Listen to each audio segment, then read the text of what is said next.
পালৰ শিল্পীগৰাকীৰ বাবে কি ক'ব? এইটো আচলতে অসমৰ ইতিহাসতে প্ৰথমবাৰৰ কাৰণে হৈছে যে গোটেই অসমৰ কণ্ঠশিল্পী মিলি পেলাই অনুষ্ঠান এটা পাতিছে আৰু এইটো সম্ভৱ হৈছে অকল জুবিনদাৰ কাৰণে।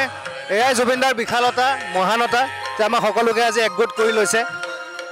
আজি আৰ্টিষ্ট বুলি নহয়, আজি সংবাদ মাধ্যমৰ বন্ধুসকল সকলোবিলাক আমি একত্ৰিত হৈ পৰিছোঁ অকল জুবিনদাৰ কাৰণে।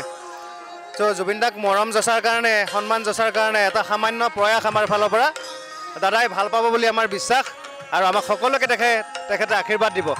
অনুষ্ঠানটো তেওঁৰ কাৰণে আমি কৰিছোঁ বহুত নিষ্ঠাৰে, তো তেখেতে ডেফিনেটলি ভাল পাব।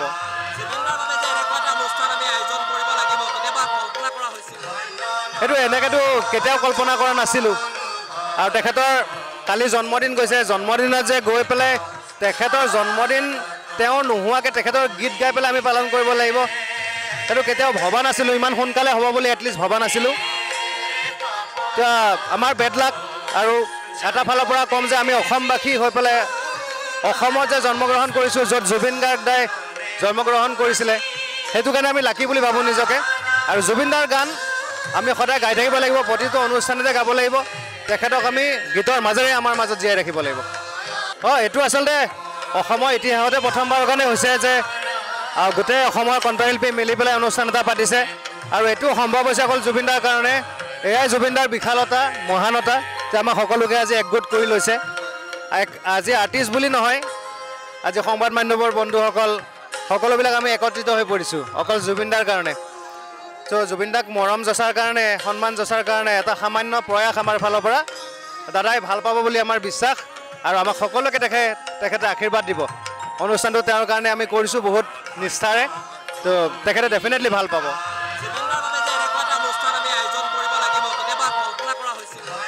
সেইটো এনেকৈতো কেতিয়াও কল্পনা কৰা নাছিলোঁ আৰু তেখেতৰ কালি জন্মদিন গৈছে, জন্মদিনত যে গৈ পেলাই তেখেতৰ জন্মদিন তেওঁ নোহোৱাকৈ তেখেতৰ গীত গাই পেলাই আমি পালন কৰিব লাগিব, সেইটো কেতিয়াও ভবা নাছিলোঁ। ইমান সোনকালে হ'ব বুলি এটলিষ্ট ভবা নাছিলোঁ।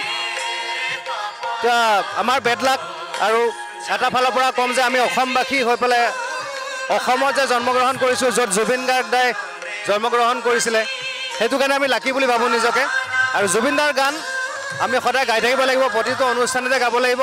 তেখেতক আমি গীতৰ মাজেৰে আমাৰ মাজত জীয়াই ৰাখিব লাগিব। এইটো আচলতে অসমৰ ইতিহাসতে প্ৰথমবাৰৰ কাৰণে হৈছে যে গোটেই অসমৰ কণ্ঠশিল্পী মিলি পেলাই অনুষ্ঠান এটা পাতিছে আৰু এইটো সম্ভৱ হৈছে অকল জুবিনদাৰ কাৰণে।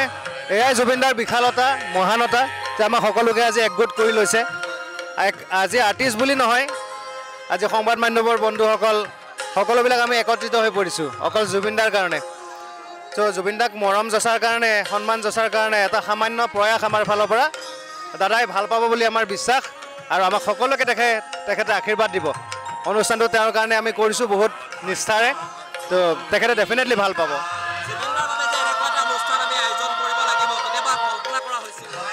সেইটো এনেকৈতো কেতিয়াও কল্পনা কৰা নাছিলোঁ আৰু তেখেতৰ কালি জন্মদিন গৈছে, জন্মদিনত যে গৈ পেলাই তেখেতৰ জন্মদিন তেওঁ নোহোৱাকৈ তেখেতৰ গীত গাই পেলাই আমি পালন কৰিব লাগিব, সেইটো কেতিয়াও ভবা নাছিলোঁ। ইমান সোনকালে হ'ব বুলি এটলিষ্ট ভবা নাছিলোঁ। এতিয়া আমাৰ বেড লাক আৰু এটা ফালৰ পৰা ক'ম যে আমি অসমবাসী হৈ পেলাই অসমত যে জন্মগ্ৰহণ কৰিছোঁ, য'ত জুবিন গাৰ্গদাই জন্মগ্ৰহণ কৰিছিলে, সেইটো কাৰণে আমি লাকি বুলি ভাবোঁ নিজকে। আৰু জুবিনদাৰ গান আমি সদায় গাই থাকিব লাগিব, প্ৰতিটো অনুষ্ঠানতে গাব লাগিব। তেখেতক আমি গীতৰ মাজেৰে আমাৰ মাজত জীয়াই ৰাখিব লাগিব।